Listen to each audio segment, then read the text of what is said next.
In this video, I'm going to show you an easy way to start something round by making just 2 chains and crocheting into it. And all you're going to need is the yarn, your hook, and if you want some things to help make it a little easier for you to see stitches, I would recommend 2 stitch markers in different colors. So first we're going to make a slip knot. Lay out your yarn so the cutoff piece of the yarn is on the right. Pick that up and loop it once over itself. So now your yarn is crossing over itself once, and you want to pick up the loop on the right side and fold the yarn over itself again. So that now you've got the rest of the yarn connected to the yarn ball in the middle of this loop. Then pick up that yarn with one hand and then pull on the cutoff piece of yarn with the other hand until a knot is formed.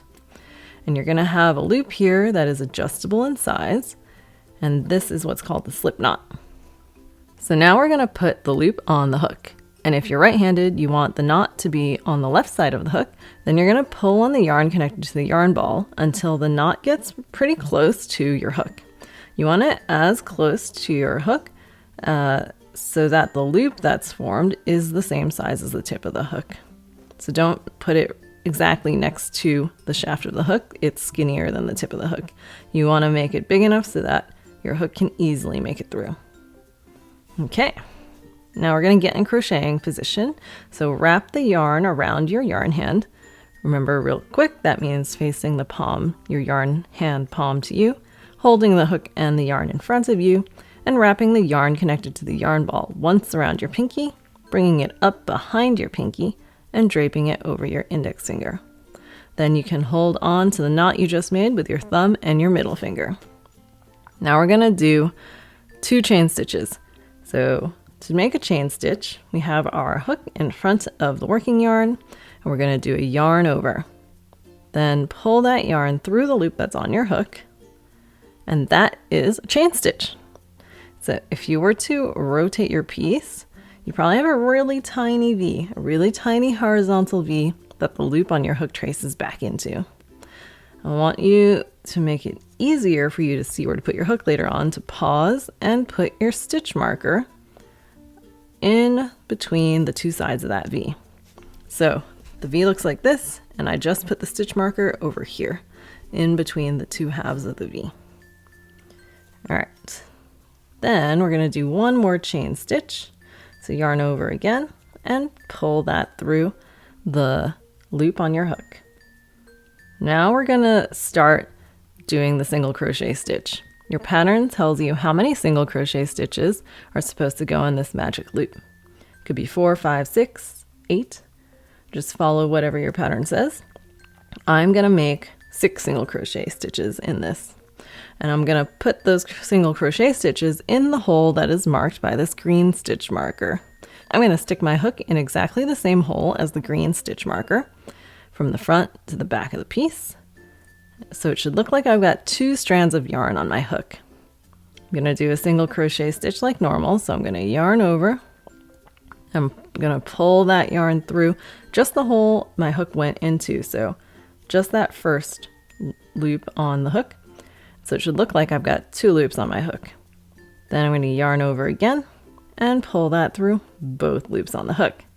Ta-da! I made 1 single crochet stitch.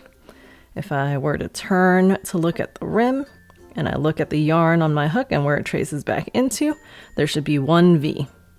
I'm going to actually pause again and put this other colored stitch marker under the entirety of that V. So this time I put the stitch marker under the whole V. Okay, so let's continue making more single crochet stitches in the hole that's marked by the green stitch marker. So remember to pull that green stitch marker off to the side, by the way, so it doesn't get in the way as you crochet. Stick your hook in the hole so it looks like you've got 2 loops on your hook.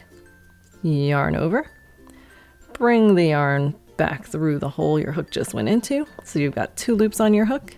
Yarn over again and pull through both loops on the hook. That was your 2nd single crochet stitch. And you're just going to keep repeating this as many times as the pattern says. So like I mentioned to you, I'm going to make 6 of them total. And by the way, if you feel like this hole is getting bigger than you'd like, You can try taking out the green stitch marker, as long as you can tell where you're supposed to stick your hook into, to see if it helps prevent stretching that hole out. All right, I need to do one more single crochet stitch to finish all 6. And ta-da! I have a circle of stitches. It might not look like a super perfect circle for you, but that's okay, because once you start the next round, it's really going to force this into a circular shape.